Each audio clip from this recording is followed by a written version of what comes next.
Hello and welcome to lecture 2 of our architectural animation course. And here we are. This is Blender. This is what it looks like. And maybe you're looking at this user interface and thinking, wow, what does all this stuff do? And it's quite scary and a little bit intimidating. Don't panic. Together we're going to learn this and it's going to be a lot of fun.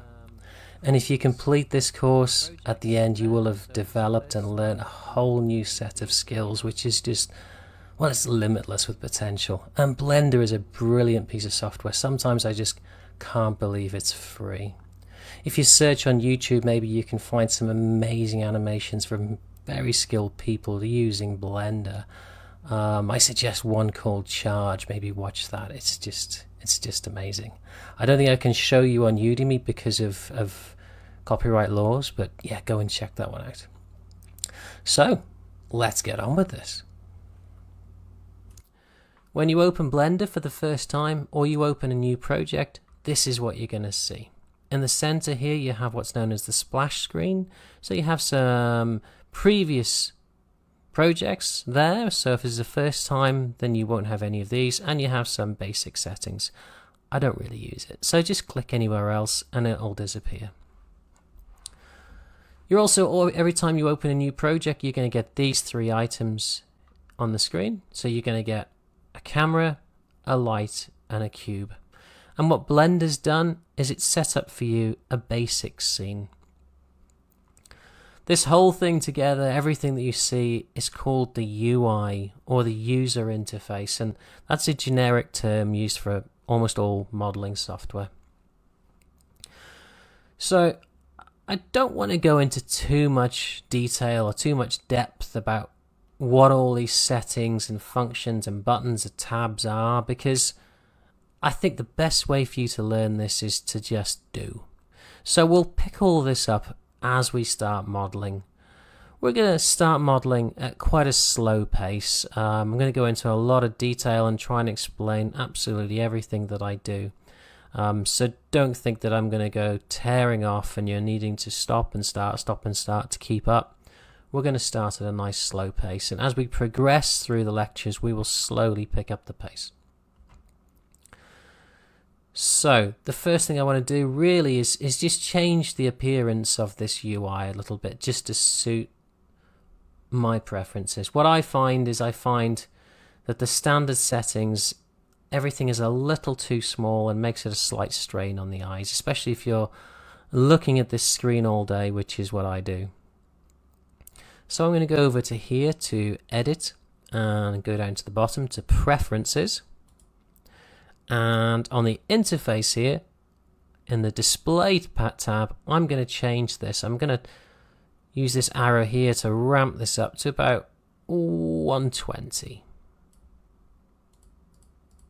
That's my personal preference. Now everything is nice and clear, a decent size, no longer a strain on the eye.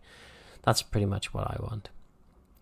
You can tweak this to suit you exactly how you like it. So don't think you have to be 120. You can do whatever you want. Then I'm going to go here to System. And within this tab, the Cycles Render Devices, I'm going to make sure that my GPU is selected. So I'm going to make sure there's a tick in this box next to my GPU. In this case, it already is. You want to make sure that it's not the other way around and you just have your CPU highlighted or selected. You want to make it sure it's your GPU. You can have both of them if you want. I don't find a huge advantage to it, but you may. But that's my personal preference, to have just this one selected. These are settings which are dedicated to the type of GPU that you have. So I'm using an NVIDIA, so I use CUDA setting, or I could use Optics. If you're using a different type of GPU, then maybe you want to Google it and find out which one is best suited to your GPU. The other thing I want to do here is on undo steps in the memory and limits is just slide across and up that to the maximum, 256. And that's it, we're done in here, so I'm going to close that. The next thing I want to do is go to the bottom to here, which is known as the status bar, and right click there and turn on Scene Statistics. This will show us the amount of faces on this cube. It'll just list them for us, the amount of vertices within this cube, and the amount of tries within this cube. And there we go. So we'll do that. And then the last thing I want to do here in this one, if this one isn't visible, you can hit N on your keyboard to bring it in if it's not visible. So here within clip start, I want to add an extra 0 to the right of the decimal point. So I'm going to put it right there, add an extra 0 there. That's it. And what that's going to allow us to do is when we zoom in on an item, it's going to make sure that we can see the item for longer before we clip inside it. I find sometimes it a bit frustrating that as I get close to it, it suddenly vanishes and I see inside the item. So that's what that's for. And now I'm happy with the interface. That is pretty much how I like it to be. And so what I'm going to do is go to File, and I'm going to go to Defaults, and I'm going to Save Startup File. So I'm going to click on that and Save Startup File. Now every time I open Blender, my preferences will be saved and it'll start up with my preferences in mind. Okay, what's next? I want to show you this tab on the left hand side. Incidentally, sometimes if that vanishes, just press T and it'll bring it back. This is actually known as the tab bar. I just at this stage want to show you two things on the tab bar, which is this one and this one. This one here is called the selection box. So if I hold down the left mouse button and drag my mouse, I can create a selection box around that cube. There we go. Now that cube is selected. So I'm going to deselect by clicking somewhere else. And let's try that again. So hold down the left mouse button and drag across a square around an item and let go, and that item will be selected. There we go. So that is the selection box and that's its purpose. This one here is the move tool, so I'm going to select that. And pretty much I leave this tab bar with this move tool selected. So if I select this cube now, we will see this thing here, which is called the gizmo. Pretty much all 3D software has a variation of the gizmo, and it's a really important tool within Blender. And you can see on that there's 3 arrows, a blue one, a red one, and a green one. And you can also see these lines running through the scene as well. These lines are called the axes. The red line is known as the x-axis, and this allows us to move our cube or any object that we've got from left to right. So we can move it from left to right in the x-axis. The green axis is known as the y-axis, and that allows us to move our object forward to backwards. And the z-axis, or the blue axis, allows us to move our object up or down. If we move within an axis, we are moving solely within that orientation. We're not going slightly sideways or slightly up.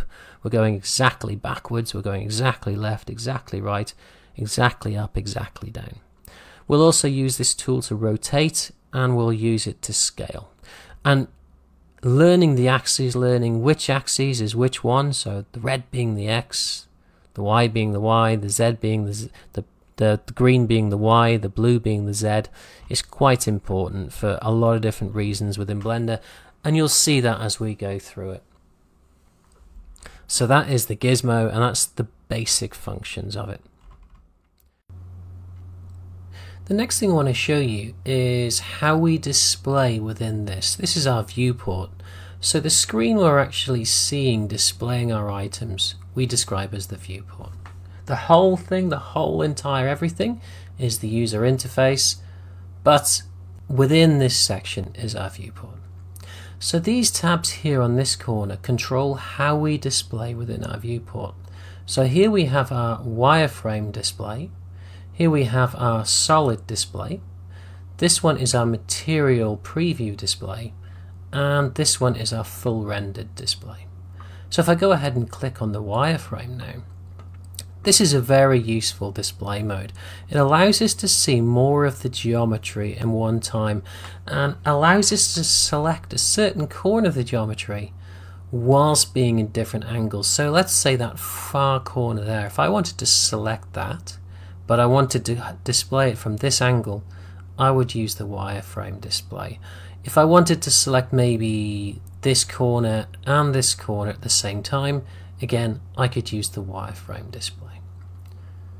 So this here is our solid display, and this is the most common display we will use in our viewport, and this is our kind of standard display within our viewport. Here we have our material preview display. So this will display our textures and our colors on our object, but in a more basic setting. It won't display it in its absolute best, but in a lighter setting.